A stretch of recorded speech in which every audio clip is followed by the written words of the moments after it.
ATP અને NADPH2 બનાયા એનો ઉપયોગ શું થાય? ચલો કોઈને ખબર છે ખરી? મેં તમને કાલે બી આ સવાલ પૂછ્યો હતો, આજે ફરી એકવાર આ સવાલ પૂછ્યો છું. બોલો, પ્રકાશ સંશ્લેષણની પ્રકાશ પ્રક્રિયાની અંતિમ નિપજો કઈ ગઈ?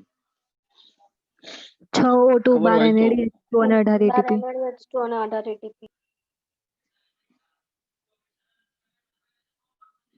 Very good, perfect, right answer. પ્રકાશ પ્રક્રિયાની નિપજમાં તમને ખબર છે 18 ATP, 12 NADPH2 અને 6 ઓક્સિજન છે. તેમાંથી 6 ઓક્સિજન તો હરિતકણની બહાર પ્રસરણ પામી જાય છે. એ તો ખબર ને, વનસ્પતિ જેમ CO2 લે અને O2 મુક્ત કરે એમ અહીં O2 મુક્ત થઈ જાય છે. બરાબર. તો હવે વધ્યું શું આપણી પાસે? તો કે 18 ATP અને 12 NADPH2. એનું શું થાય? તો આ ATP અને NADPH2 નો ઉપયોગ આહાર અથવા તો શર્કરાનું સંશ્લેષણ કરતી પ્રક્રિયામાં થાય છે, જેને પ્રકાશ સંશ્લેષણનો જૈવ સંશ્લેષણ તબક્કો કહેવાય. યાદ છે બધાને? પ્રકાશ સંશ્લેષણની પ્રક્રિયાના બે નામ આપણે આપ્યા હતા, પ્રકાશ પ્રક્રિયા અને જૈવ સંશ્લેષણ તબક્કો. કદાચ ખબર હોય તો બધાને. અંધકાર પ્રક્રિયા જેનો આપણે નામ આપીએ છીએ, બસ એ જ પ્રક્રિયા. એ દરમિયાન એટીપી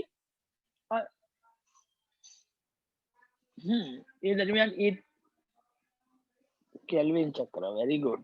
તો એટીપી અને NADPH2 નો ઉપયોગ અહીં આ પ્રક્રિયા માટે શું કરશે ખબર છે? CO2 નું ક્ષણ કરશે અને એમાંથી કાર્બોદિત પદાર્થનું નિર્માણ થાય. તમને આ વાત મેં પહેલા ચેપ્ટર સ્ટાર્ટ કર્યું ત્યારે પણ કીધું હતું. CO2 પાસે ખાલી કાર્બન અને ઓક્સિજન જ છે, રાઈટ? કાર્બોદિત બનાવવા માટે શું હોવું જોઈએ? તો કે CH2O હોવા જોઈએ, ત્યારે કાર્બોદિત બને. મતલબ એમાં હાઇડ્રોજન ઓછા છે. ઓકે, તો NADPH2 પાસે હાઇડ્રોજન છે, એ NADPH2 CO2 માં અંદર એડ થાય એટલે એનાથી કાર્બોદિત બનશે. એટલે રિડક્શનની પ્રક્રિયા તમે બધાને ખબર હોવી જોઈએ. રિડક્શનની પ્રક્રિયા શક્તિગ્રાહી ક્રિયા છે, મતલબ એમાં શક્તિની જરૂર પડે. જે શક્તિ એને કોનામાંથી મળશે? 18 ATP માંથી. મીન્સ આ ATP અને NADPH2 દ્વારા CO2 નું રિડક્શન થાય અને એનાથી કાર્બોદિત જેવા જૈવિક પદાર્થનું નિર્માણ થાય છે. અને એટલે આવા તબક્કા માટે એક શબ્દ વાપર્યો છે, જૈવ સંશ્લેષણ તબક્કો. જૈવિક પદાર્થનું સંશ્લેષણ કરતો તબક્કો, એટલે એને નામ શું આપી શકાય? જૈવ સંશ્લેષણ તબક્કો. અંધકાર પ્રક્રિયા જે દરમિયાન કાર્બોદિત જેવા, ગ્લુકોઝ જેવા જૈવિક પદાર્થનું નિર્માણ થશે. ઓકે, આને અંધકાર કેમ કહેવાય? તો એનું પણ એક નાનકડું રીઝન છે, એ પણ તમે સમજી લો એટલે તમને ખ્યાલ આવી જાય શું કામ આપણે એને અંધકાર ક્રિયા. આ પ્રક્રિયા પ્રકાશ પર સીધી રીતે નિર્ભર હોતી નથી. This process cannot direct depend upon sunlight. Independent છે અને સનલાઇટ ની કોઈ જરૂર નથી. સનલાઇટ હોય તો પણ થાય, સનલાઇટ ન હોય તો પણ થાય. પણ તેમ છતાંય પ્રકાશની પ્રાપ્યતા અટકાવતા થોડોક સમય સુધી ચાલુ રહે, પ્રકાશની ગેરહાજરીમાં પણ, અને ત્યારબાદ એ બંધ થઈ જાય. અને જો તમે ફરી પ્રકાશ આપો તો ફરી પાછી આ પ્રક્રિયા સ્ટાર્ટ થાય. મતલબ પ્રકાશની ગેરહાજરીમાં થઈ શકે છે. હાજરીમાં તો થઈ જ શકે છે, ગેરહાજરીમાં બી થઈ શકે છે. That's why it is called અંધકાર પ્રક્રિયા. પણ એવું ના માનતા અંધકાર પ્રક્રિયા એટલે આખી અંધારામાં જ થાય, ના, એવું નહીં. હા, પ્રકાશ વગર થોડા સમય સુધી થઈ શકે, પછી એને ફરી પ્રકાશ આપવો પડે, બરાબર? હા, કમ્પ્લીટ. પણ પ્રકાશ પ્રક્રિયા તો પ્રકાશ વગર એક સેકન્ડ ના થાય. પ્રકાશ હોય તો જ થાય. એક સેકન્ડ પ્રકાશ વગર ન થાય એને પ્રકાશ પ્રક્રિયા કહેવાય. ખબર પડી?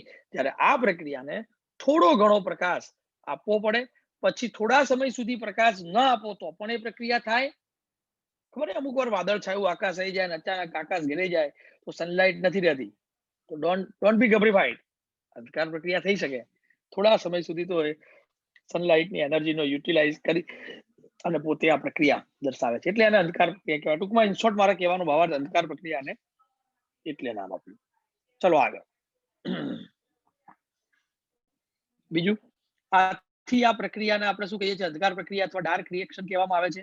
તે દરમિયાન એટીપી અને NADPH નો ઉપયોગ કરી H2O CO2 સાથે સંકળાઈને CH2ON એટલે શર્કરાનું નિર્માણ થાય. કાર્બોદિતની વ્યાખ્યા થાય, જોરી પ્રકાશ સંશ્લેષણની વ્યાખ્યા થાય. એને વાતાવરણમાંથી કાર્બન ડાયોક્સાઇડ મૂળે શોષેલું પાણી શોષણ કરી સૂર્યપ્રકાશની હાજરીમાં ક્લોરોફિલની મદદથી કાર્બોદિત શર્કરાનું નિર્માણ કરવાની આ પ્રક્રિયા અને પ્રકાશ સંશ્લેષણ કહેવાય છે. એનો બીજો તબક્કો આપણે અત્યારે હાલ ભણી રહ્યા છીએ. વૈજ્ઞાનિકો એવું શોધ્યું કે આ પ્રક્રિયા કેવી રીતે પૂર્ણ થતી હશે, એટલે CO2 નું સ્થાપન થવાની પહેલી નિપજ કઈ બને છે તેના માટે રેડિયો આઇસોટોપ્સ નો ઉપયોગ કર્યો. આ બધું ક્યારે થયું ખબર? સેકન્ડ વર્લ્ડ વોર પતી ગયું પછી. ખબર છે કે બીજા વિશ્વયુદ્ધ દરમિયાન પેલા યુરેનિયમ ને થોરિયમ ને ખબર છે બધા એટમ બોમ્બ બનાવવા માટેના પદાર્થો શોધાયા, અને એ તબક્કે રેડિયો આઇસોટોપ્સ, રેડિયો એક્ટિવ ઘટકો એકદમ નવીન વસ્તુ હતી, કદાચ ખ્યાલ હોય તો. અને એ અરસામાં આ વૈજ્ઞાનિકોએ રેડિયો આઇસોટોપ્સ નો ઉપયોગ કરી અને આખી પ્રક્રિયા કરી. જેમાંનો મેઇન એક મહાન વૈજ્ઞાનિક જેનું નામ છે મેલ્વિન કેલ્વિન, આપણો જ સ્ટુડન્ટ, આપણા જ હાથ નીચે તૈયાર થઈ ગયો, છેલ્લી બેન્ચીસે બેસીને અભ્યાસ કરતો. લો, મેલ્વિન ને મૌલિન જો કેવું સિમિલર છે. આમે સી વાળા બધા મહાન લોકો હોય, તમને ખબર તો છે, બહુ મહાન હોય. તીર્થ ના, તાર તો તુલા થાય નહીં,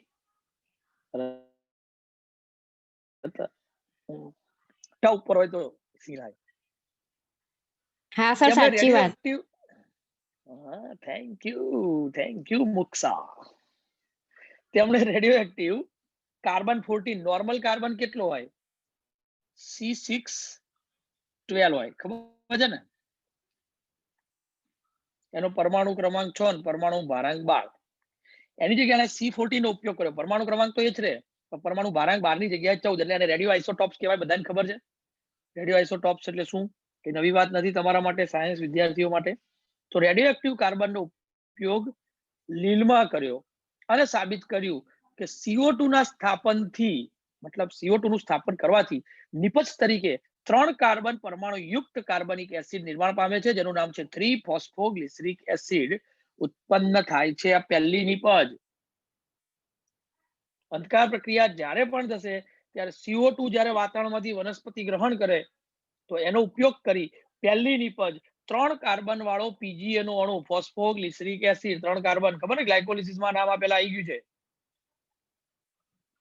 1,3-બાયફોસ્ફોગ્લિસરિક એસિડ માંથી 3-ફોસ્ફોગ્લિસરિક એસિડ, બસ આ એ જ 3-ફોસ્ફોગ્લિસરિક એસિડ નામનો કાર્બનિક પરમાણુ, કાર્બનિક એસિડ ત્યાં નિર્માણ પામે છે. અને એક ચક્રીય ઘટના છે. કેલ્વિને આ ચક્રીય ઘટનાનું શોધ કરી, એટલે એના નામ ઉપરથી આ ચક્રને કેલ્વિન ચક્ર તરીકે પણ આપણે ઓળખીએ છીએ. મતલબ આ બધા એક સરખા નામ થયા. તમે એને અંધકાર પ્રક્રિયા કહો, તમે એને કેલ્વિન ચક્ર કહો, તમે એને જૈવ સંશ્લેષણ તબક્કો કહો, તમે એને પ્રકાશ સંશ્લેષણનો બીજો તબક્કો કહો. અન્ડરસ્ટેન્ડ? બધું જ એક સરખી વાત છે. શોધનાર વૈજ્ઞાનિક મેલ્વિન કેલ્વિન કાર્બન 14 સમસ્થાનિક રેડિયો એક્ટિવનો ઉપયોગ કર્યો લીલમાં અને સાબિત કર્યું કે વનસ્પતિ વાતાવરણમાંથી CO2 ગ્રહણ કર્યા પછી પહેલી નિપજ 3 કાર્બન યુક્ત ફોસ્ફોગ્લિસરિક એસિડ PGA નિર્માણ કરે છે. અને કેલ્વિન નામના વૈજ્ઞાનિકે આ ચક્રીય ઘટનાનું સંશોધન કર્યું, જે ચક્ર હું આજે હમણાં ભણાવું છું એને આપણે કેલ્વિન ચક્રના નામથી. ત્યાં શ્વસનમાં ક્રેબ્સ ચક્ર હતું, જે જારક શ્વસનનો બીજો તબક્કો હતો, રાઈટ? અહીં કેલ્વિન ચક્ર છે, જે પ્રકાશ સંશ્લેષણનો બીજો તબક્કો છે. અન્ડરસ્ટેન્ડ? પ્રકાશ પ્રક્રિયા જે આપણે ભણ્યા એ ક્યાં થઈ? તો કે હરિતકણના ગ્રેનામાં થાય, અથવા ગ્રેનમમાં થાય, અથવા થાઇલેકોઇડમાં થાય, ટૂંકમાં પટલમય તંત્રમાં થાય. જ્યારે આ અંધકાર પ્રક્રિયા કેલ્વિન ચક્ર ક્યાં થાય? એ હરિતકણના સ્ટ્રોમામાં થાય. સ્ટ્રોમા એટલે આધારક, લિક્વિડ. જો વેરી ગુડ. ક્રેબ્સ ચક્ર પણ ક્યાં થતું હતું? કણાભસૂત્રના આધારકમાં થતું હતું. મતલબ બે ચક્રો આધારકમાં જ થાય, પણ ક્રેબ્સ ચક્ર કણાભસૂત્રના આધારક મેટ્રિક્સમાં થાય. કેલ્વિન ચક્ર હરિતકણના આધારક સ્ટ્રોમામાં થાય. બધું ભેગું ના થાય. મેટ્રિક્સ ને ક્રિસ્ટી, ગ્રેના ને સ્ટ્રોમા, જો આ તમને આવડતું હશે 8મું ચેપ્ટર તો મજા આવે. નહીં તો તમે પેલાનું આમાં હરિતકણનું કણાભસૂત્ર, કણાભસૂત્ર હરિતકણ, એ તમારા બધા લીલા લેર થાય. ડન છે? ઓકે, ચાલો સહેજ આગળ વધીએ. સાથે સાથે વૈજ્ઞાનિકોએ એવું પણ જાણવાનો સતત પ્રયત્નશીલ કર્યું કે ભાઈ બધી જ વનસ્પતિમાં CO2 નું સ્થાપન પછી પહેલી નિપજ આ PGA બની એ જ મળતી હશે, 3 કાર્બનયુક્ત ફોસ્ફોગ્લિસરિક એસિડ જે આપણે ઉપર જોયું. આ જ નિપજ દુનિયાની દરેક વનસ્પતિમાં મળતી હશે કે અન્ય વનસ્પતિમાં કોઈ બીજી નિપજનું નિર્માણ થતું હશે? તો ત્યારે એમની નજર સામે એક કહાની આવી કે કેટલીક વનસ્પતિઓનો જૂથ એવું છે, જો સાંભળો ક્યાં હોય ખબર છે, એ પણ કહી દઉં. ઉષ્ણ કટિબંધમાં ઉગતી એક દળી વનસ્પતિઓ એ ડિફરન્ટ છે. પરફેક્ટ ઓછું ચોપડીમાં નથી, યાદ રાખજો. શું કીધું? ઉષ્ણ કટિબંધમાં ઉગતી એક દળી વનસ્પતિઓમાં CO2 નું સ્થાપન થયા પછી પહેલી સ્થાયી નીપજ 3 કાર્બન નહીં 4 કાર્બન પરમાણુ યુક્ત કાર્બનિક એસિડ ઓક્ઝેલો એસિટિક એસિડ ઉત્પન્ન કરે છે. દુનિયાની મોટા ભાગની વનસ્પતિ એટલે કે 80-90% વનસ્પતિમાં શું ઉત્પાદિત થાય છે? 3-ફોસ્ફોગ્લિસરિક એસિડ PGH બને છે દુનિયાની મોટા ભાગની વનસ્પતિઓમાં. પણ કેટલીક વનસ્પતિ એવી છે જેમાં PGA ન બનતા 4 કાર્બન યુક્ત કાર્બનિક એસિડ ઓક્ઝેલો એસિટિક એસિડ નિર્માણ પામે છે. પ્રકાશ સંશ્લેષણના અંધકાર પ્રક્રિયાની વાત કરીએ છીએ તો on the depend of that, એના ઉપર આધાર રાખીને પ્રકાશ સંશ્લેષણ દરમિયાન CO2 ના પરિપાચનને એટલે કે CO2 ના સ્થાપનને 2 માર્ગમાં, 2 પરિપથમાં અથવા 2 પ્રકારમાં વિભાજન કરી શકાય. એને આધારે 2 માર્ગ, 2 રસ્તા, 2 પરિપથ બન્યા. એકને C3 પરિપથ કહેવાય, એકને C4 પરિપથ કહેવાય. અન્ડરસ્ટેન્ડ? બધાને ખબર પડી કેમ C3 અને C4 પડ્યા? જોજો.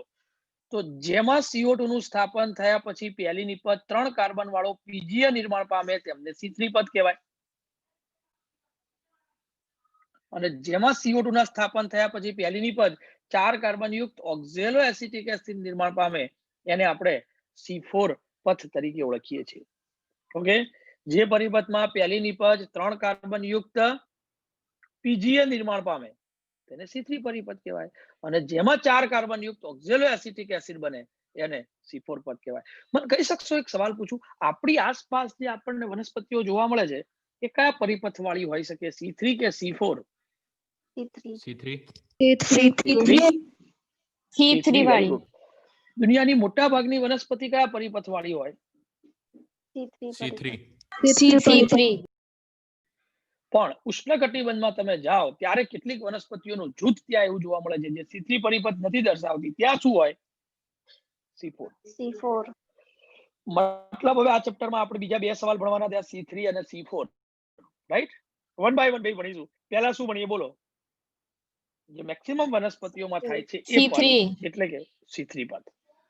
C3 પદ એને જ કેલ્વિન ચક્ર કહેવાય, એને જ અંધકાર પ્રક્રિયા કહેવાય, એને જ જૈવ સંશ્લેષણ તબક્કો કહેવાય, એને જ પ્રકાશ સંશ્લેષણની બીજી પ્રક્રિયા કહેવાય. ખબર પડે છે? તો એ જ મુખ્ય ઘટના તરીકે આપણે વાત કરીશું આપણે C3 પરિપથ વિશે. Most important question of this chapter. આ ચેપ્ટરનો પહેલા નંબરનો અગત્યનો સવાલ ક્યારે પણ કોઈ પૂછે એટલે પહેલા નંબર ઉપર મહત્વતા આ ચેપ્ટરમાં આ સવાલની આવશે, જેને આપણે C3 પદ કહીએ છીએ. જોઈ લો કેવું સરસ પથ, માર્ગ, રસ્તો તમારા માટે બનાવી આપ્યો છે. પહેલા તમે સવાલ તરફ નજર કરો. કેટલા બધા સવાલથી પૂછાય? કેલ્વિન ચક્ર અથવા C3 પથ અથવા અંધકાર પ્રક્રિયા, બધા એના જ નામ છે. અથવા જૈવ સંશ્લેષણ તબક્કો, અથવા કાર્બોદિતના નિર્માણની ક્રિયા, અથવા CO2 ના સ્થાપનનો તબક્કો, અથવા CO2 ના રિએક્શનનો તબક્કો, અથવા પ્રકાશ સંશ્લેષણનો બીજો તબક્કો. એક્ઝામમાં આ પૈકી કોઈ પણ ક્વેશ્ચન પૂછાય તો તમારે આ આન્સર લખવાનો. મેઇન સવાલ તો બધાને ખબર છે. આ પ્રકાશ સંશ્લેષણનો બીજો તબક્કો ભણવા જઈ રહ્યા છીએ, જેના બધા બહુ નામ થયા. મેલ્વિન કેલ્વિને શોધ્યું એટલે કેલ્વિન ચક્ર. પહેલી નિપજ 3 કાર્બન વાળો સંયોજન નિર્માણ પામે છે એટલે એને C3 પથ. અંધકાર પ્રક્રિયા, જૈવ સંશ્લેષણ તબક્કો, ગ્લુકોઝ જેવા જૈવિક પદાર્થનું નિર્માણ થાય છે એટલે જૈવ સંશ્લેષણ તબક્કો. પ્રકાશની ગેરહાજરીમાં થતી ક્રિયા છે એટલે અંધકાર પ્રક્રિયા, મતલબ સંપૂર્ણ પ્રકાશની હાજરી ન જોઈએ એટલા માટે. કાર્બોદિતનું નિર્માણ છે એટલે કાર્બોદિત બને છે, ગ્લુકોઝ, શર્કરા, સ્ટાર્ચ, સુક્રોઝ, ઝીલકોય. આ દરમિયાન વાતાવરણનો CO2 યુટિલાઇઝ થાય છે, ઉપયોગમાં લેવાય છે સૌ પ્રથમ વખત એટલે એને CO2 ના સ્થાપનનો તબક્કો કહેવાય. CO2 નું રિડક્શન થઈ અને કાર્બોદિત પદાર્થનું નિર્માણ થાય છે એટલે આને આપણે CO2 ના રિડક્શનની પ્રક્રિયા પણ નામ આપીએ છીએ. આવી ગયું બધું? તો કશું ખૂટતું નથી. તો આમ તો આજનો સવાલ આ પતે એટલે તમે એવું નક્કી કરી શકો દુનિયાની મોટા ભાગની વનસ્પતિમાં પ્રકાશ સંશ્લેષણ પૂરું, રાઈટ? પ્રકાશ સંશ્લેષણ ચેપ્ટર પણ પૂરું થવા આવી ગયું. હજી આપણે વેકેશનના મૂડમાં છીએ. હા, બાયોલોજી ધીમે ધીમે ધીમે ધીમે છેક અંતતા તરફ પહોંચી ગયું છે. આના પછી એક ચેપ્ટર પછી બાકીના બધા જ લેસન ખાલી હ્યુમન ફિઝિયોલોજીના છે, માનવ શરીર શાસ્ત્ર. પછી ખાલી મનુષ્ય બાકી રહ્યું. ખેલ ખતમ, પૈસા અચ્છા ડન. એટલે ધ્યાન રાખજો. ચાલો શરૂઆત કરીએ. કેલ્વિન અને તેના સાથીદારોએ સંપૂર્ણ પરિપથનો વિગતવાર અભ્યાસ કર્યો અને જોયું કે આ પથ ચક્રીય રીતે નિયંત્રિત થાય છે. આવા ચક્રને કેલ્વિનના નામને ધ્યાનમાં રાખી અને કયા ચક્રથી આપણે ઓળખીએ છીએ? બોલો તો. કેલ્વિન ચક્ર. Okay, student of Maulin Trivedi. Kelvin ચક્ર, મેલ્વિન કેલ્વિન, મૌલિન ત્રિવેદી. જો Maulin Melvin, Melvin Maulin, Maulin Melvin. ખબર પડે છે ટૂંકમાં? ઇન શોર્ટ મને એવું લાગે છે મારો ગયા જન્મનો અવતાર આ જ હશે. નહીં ખબર પડે, જવા દો તમને. તો આખું આ કેલ્વિન ચક્ર. ચલો સ્ટાર્ટ ફ્રોમ. પહેલો પ્રક્રિયક કોણ? પ્રકાશ સંશ્લેષણની અંધકાર પ્રક્રિયાનો પહેલો પ્રક્રિયક છે રિબ્યુલોઝ 1,5 બાયફોસ્ફેટ, જેને આપણે RUBP નામનો પદાર્થ કહેવાય. RUBP. RU એટલે રિબ્યુલોઝ. યાદ છે આપણને? 9મા ચેપ્ટરમાં મેં તમને શર્કરાઓનો ટોપિક ચલાવી લીધો છે. તો પેન્ટોઝ શર્કરા રિબ્યુલોઝ નામની, ખબર હોય તો. રિબોઝ, ડિઓક્સીરિબોઝ અને રિબ્યુલોઝ, કીટોપેન્ટોઝ. રિબ્યુલોઝ નામની શર્કરાના પાસે પહેલા અને 5મા બંને કાર્બન સાથે એક એક ફોસ્ફેટ જોડાય એટલે એના જોડાવાથી બનતી સંયોજન અથવા રચના જેનું નામ છે RUBP, જેમાં RU એટલે રિબ્યુલોઝ, B મીન્સ બાય અને P મીન્સ ફોસ્ફેટ, એટલે એનું ટૂંકું નામ થાય RUBP. આ પ્રક્રિયક છે. સાંભળો, RUBP નામનો પ્રક્રિયક સૌપ્રથમ વાતાવરણમાંથી CO2 અને H2O ગ્રહણ કરે છે, અંદર એડ થાય. તમને ખબર છે, આટલા બધી પ્રક્રિયા ભણી ગયા છો. કોઈ પણ પદાર્થમાં CO2 ઉમેરાવાની ક્રિયા એટલે એને કાર્બોક્સિલેશન કહેવાય. એટલે આ પ્રક્રિયાના 3 સ્ટેપ પાડ્યા છે.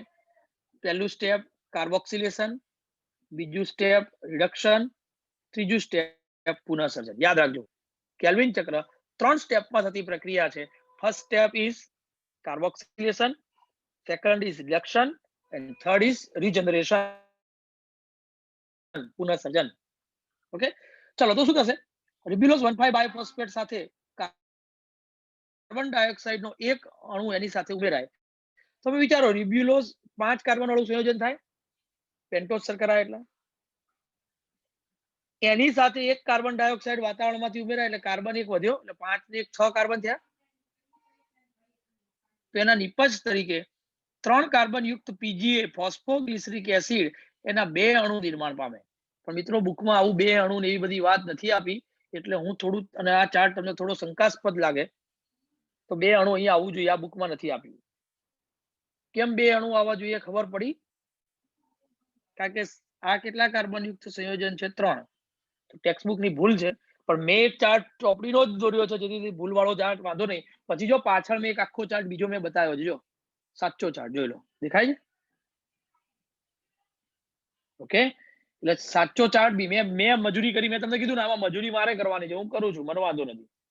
તમે ભણતા હોય તો તમારા માટે મજૂરી કરવા હું તૈયાર છું. ઓકે, તો એક RUBP એક કાર્બન ડાયોક્સાઇડ સાથે જોડાય, કાર્બોક્સિલેશનની પ્રક્રિયા થાય એટલે એને અંતે 2 PGA ના અણુ નિર્માણ પામે છે, 2 ફોસ્ફોગ્લિસરિક એસિડ. આ સ્ટેપ નંબર 1 અને કાર્બોક્સિલેશન કહેવાય. બધું ડિટેલમાં સમજાવું, ચિંતા ના કરો.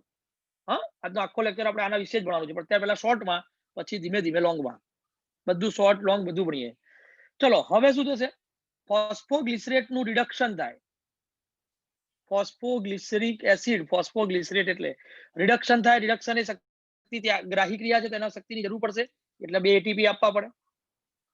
રિડક્શન માટે હાઇડ્રોજન જોઈએ એટલે 2 NADPH2 લીધું. NADPH2 હાઇડ્રોજન ગ્રાહી પદાર્થ છે એટલે એમાંથી હાઇડ્રોજન મળે, એટલે હાઇડ્રોજન અને શક્તિ વાપરી તો 2 ATP અંદર જાય તો 2 ADP અને 2 ફોસ્ફેટ છૂટા પડે. મારે આમાંથી ખાલી હાઇડ્રોજન જ જોઈએ છે, રાઈટ? એટલે હાઇડ્રોજન સિવાયનો પદાર્થ પાછો બહાર નીકળશે એટલે 2 NADP બહાર આવી ગયા. જોઈ લો, હાઇડ્રોજન અંદર ગયા. મતલબ પદાર્થનું પ્યોર શું થાય છે? રિડક્શન. એના રિડક્શન થી અહીંયા જે સંયોજન બને એનું નામ છે ટ્રાયોઝ ફોસ્ફેટ. હવે ચોપડીમાં નથી લખ્યું, પણ મને ખબર છે ટ્રાયોઝ ફોસ્ફેટ તરીકે અહીંયા એક શર્કરા જ બને અને એનું નામ છે PGAL. યાદ કરો ને, આ તમને સમજાવ્યું હતું. ભૂલી ગયા હોય તો તમને યાદ અપાવું.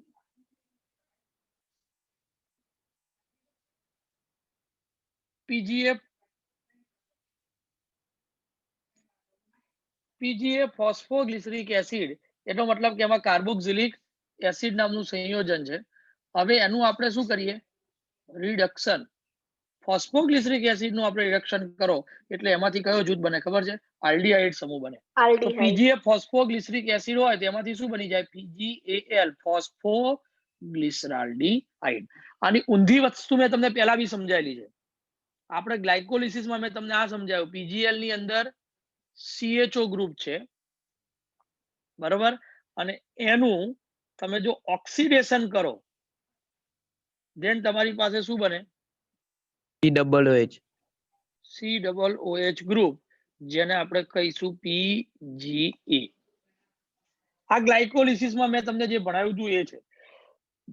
પણ અહીંયા રિડક્શન થાય તો તમે સમજો, તમને ખુદને ખબર છે, મેં તમને આ વસ્તુ પહેલાથી કીધેલી છે, ખબર છે? હું વારંવાર કહું છું, ઓક્સિડેશન રિડક્શન તદ્દન ઊંધી પ્રક્રિયા છે. તમે જો ચેક કરો તો છે કે નહીં તદ્દન ઊંધી ક્રિયા.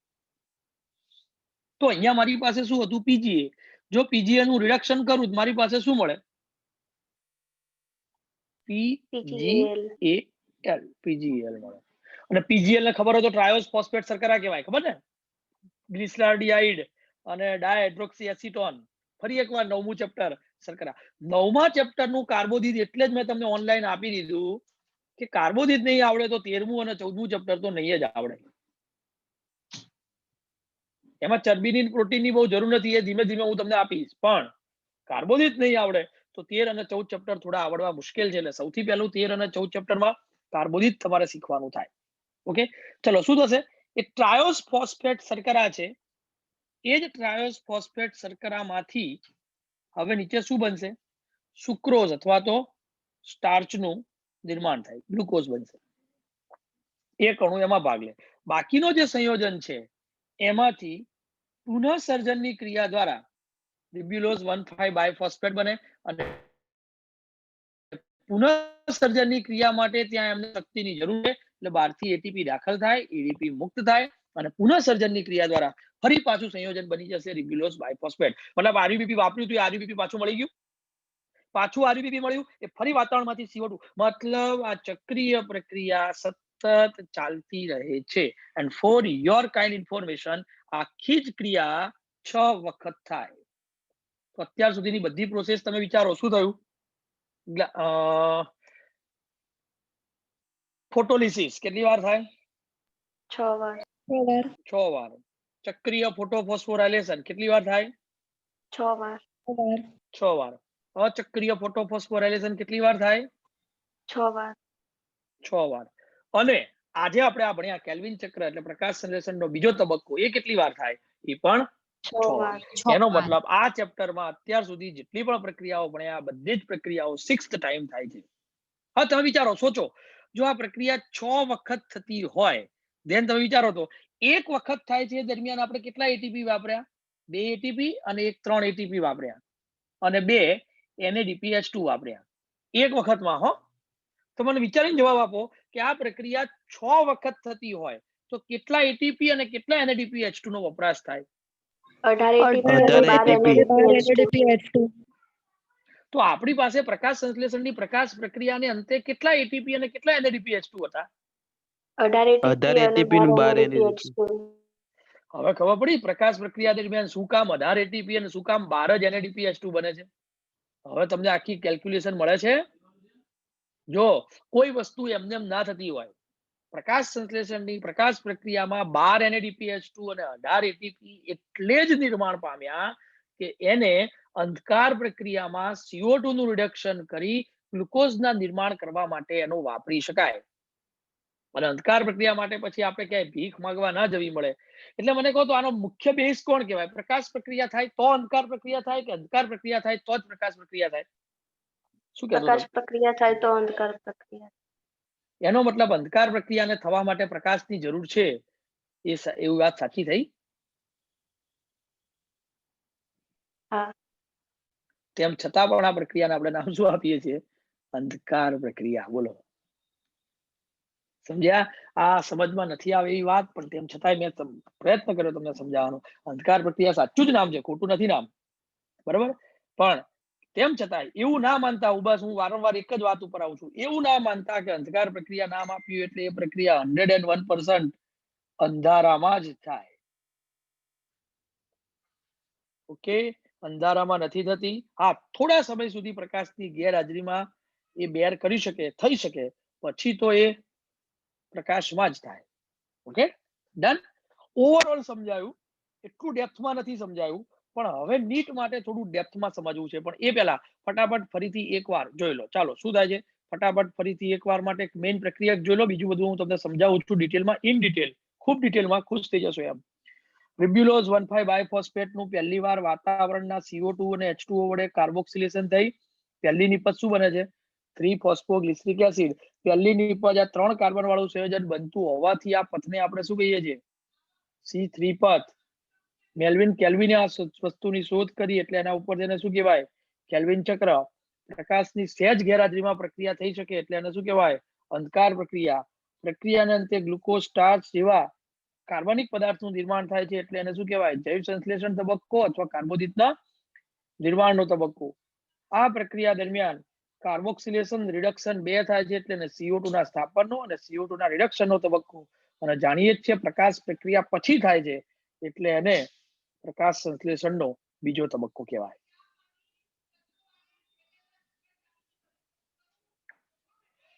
ચલો, રિબ્યુલોઝ 1,5 બાયફોસ્ફેટ વાતાવરણના CO2 સાથે કાર્બોક્સિલેશન પામી અને પહેલી સ્થાયી નિપજ શું આપે છે? PGA. ત્યારબાદ PGA નું શું થાય છે? રિડક્શન. 2 ATP 2 NADPH નો ઉપયોગ થાય, ટ્રાયોસ ફોસ્ફેટ શર્કરા બને, જેમાંથી અમુક શર્કરા સુક્રોઝ માટે વપરાય અને બાકીની શર્કરાનું પુનઃસર્જન થાય. એ દરમિયાન ATP વપરાય, ADP મુક્ત થાય અને ફરીથી રિબ્યુલોઝ 1,5 બાયફોસ્ફેટ પ્રાપ્ત થાય છે. તો શોર્ટમાં યાદ રાખશો, RUBP માંથી PGA, PGA માંથી PGAL અને PGL માંથી પુનઃસર્જન દ્વારા પાછું RUBP. RUBP કાર્બોક્સિલેશન CO2 લઈને PGA બનાવે, PGA રિડક્શન પામે 2 ATP 2 NADPH2 દ્વારા અને ટ્રાયોસ ફોસ્ફેટ શર્કરા બનાવે, જેમાંથી એક અણુ ગ્લુકોઝના નિર્માણમાં ભાગ લે અને બાકીના અણુમાંથી પુનઃસર્જન દ્વારા ATP દાખલ થાય, ADP મુક્ત થાય, રિબ્યુલોઝ 1,5 બાયફોસ્ફેટ નું નિર્માણ થાય છે. તમને થોડું ડેપ્થમાં સમજવું હોય તો મારી પાસે થોડી ડેપ્થમાં સમજ છે, તો ચાલો એને થોડું ઊંડાણથી સમજીએ. વન બાય વન સ્ટેપ આપણે ક્લિયર કરતા જઈએ. ના ક્લિયર થાય તો મહેરબાની કરીને પૂછજો કે સર ખબર નથી પડતી, તો હું તમને થોડું અલગ રીતે પણ સમજાવી શકીશ. કેલ્વિન ચક્રને સરળતાથી સમજવા માટે તેનું વર્ણન 3 તબક્કામાં કરવામાં આવે છે. અહીંયા 3 તબક્કા છે. હું નીટ માટે હું તમને 4 તબક્કામાં વર્ણન કરી આપીશ, રાઈટ? કારણ કે આપણે નીટ કરવાનું છે, તો 3 ની જગ્યાએ કેટલા તબક્કા? 4 તબક્કા. ઓકે, પહેલો તબક્કો એને કાર્બોક્સિલેશન તબક્કો અથવા તો એને CO2 ના સ્થાપનનો તબક્કો કહેવાય. બોલો, પહેલો તબક્કો કાર્બોક્સિલેશન અથવા તો CO2 ના સ્થાપનનો તબક્કો છે એવું આપણે કહી શકીએ. આ તબક્કા દરમિયાન શું થાય? પહેલા સીધી મેઇન પ્રોસેસ જોવો, પછી હું વર્ણન તરફ આવું. વર્ણન પછી જોઈએ, પહેલા પ્રોસેસ જો. આપણી પાસે RUBP છે. RUBP મતલબ આ સમીકરણ ક્યાંય નથી આપ્યું, ચોપડીમાં નથી આપ્યું, તમારા પરીક્ષામાં નથી લખવાનું. જો મેં બાજુમાં લખ્યું છે નીટ, ખાલી સમજ માટે, પણ સમીકરણ તમને જલ્દી યાદ રહે એટલે મેં એ વર્ણનને સમીકરણમાં ટ્રાન્સફર કરી દીધું. ઓકે, RUBP 5 કાર્બન છે, એક CO2 સાથે જોડાય એટલે 6 કાર્બન થયું. સૌથી પહેલા પહેલું એ 2 જોડાય એટલે વચ્ચે 6 કાર્બન યુક્ત એક મધ્યસ્થી સંયોજન નિર્માણ પામે છે, જેનું કોઈ નામ નથી. કેમ? કારણ કે આપણે મધ્યસ્થી નિપજ નામ આપી છે. અને આખી પ્રક્રિયા એક ઉત્સેચકની હાજરીમાં થાય છે. ઉત્સેચકનું નામ છે રૂબિસ્કો. રૂબિસ્કો ઉત્સેચક એનું આખું નામ થાય RUBP કાર્બોક્સાઇલેસ ઓક્સિજનેસ ઉત્સેચક.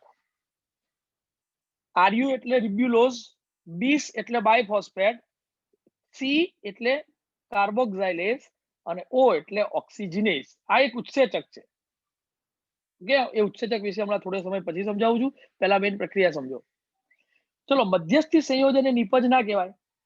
અને હવે થોડા સમય બાદ એમાંથી એક પરફેક્ટ નિપજનું નિર્માણ થાય છે, જેનું નામ છે 3-PGA કાર્બન સંખ્યા 3.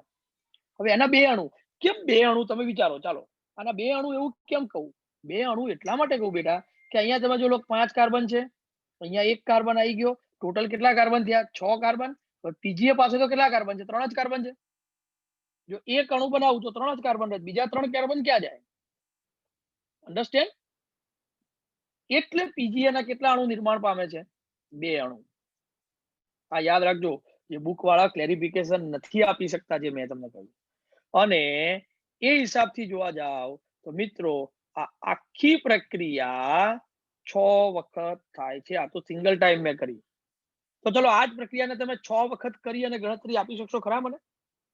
6 વખત થાય તો શું થાય? બોલો, કોણ બોલશે? 6 વખત થાય તો આ સમીકરણ કઈ રીતે લખાય? 6 RUBP પ્લસ 6 CO2 gives રૂબિસ્કો ઉત્સેચક રૂબિસ્કો, અને એમાંથી 6 કાર્બન યુક્ત મધ્યસ્થી સંયોજનના 6 અણુઓ બને, અને એમાંથી 3 કાર્બન યુક્ત પીજીએ ના 12 અણુ નિર્માણ પામે. 12 યાદ રહેશે? ના યાદ રહે તો ક્યાંક લખી રાખજો. પીજીએલ ના કેટલા અણુ નિર્માણ પામે ટોટલ 6 વખત દ્વારા? 12 પીજીએ ના અણુઓ નિર્માણ પામે છે, કાર્બન સંખ્યા 3. ડન? જેમાં 6 આરયુબીપી વપરાયા, 6 કાર્બન ડાયોક્સાઇડ વપરાયા અને 12 પીજીએ. અહીંયા પહેલી નિપજ 3 કાર્બન યુક્ત પીજીએ હોવાથી આ પથને આપણે C3 પથ તરીકે ઓળખીએ છીએ, અથવા C3 પરિપથ કહેવાય, કારણ કે સૌ પ્રથમ સ્થાયી નિપજ એ 3 કાર્બન યુક્ત પીજીએ છે. ચાલો એના વર્ણન. તો પહેલો તબક્કો તે CO2 ના સ્થાપનની ક્રિયા છે.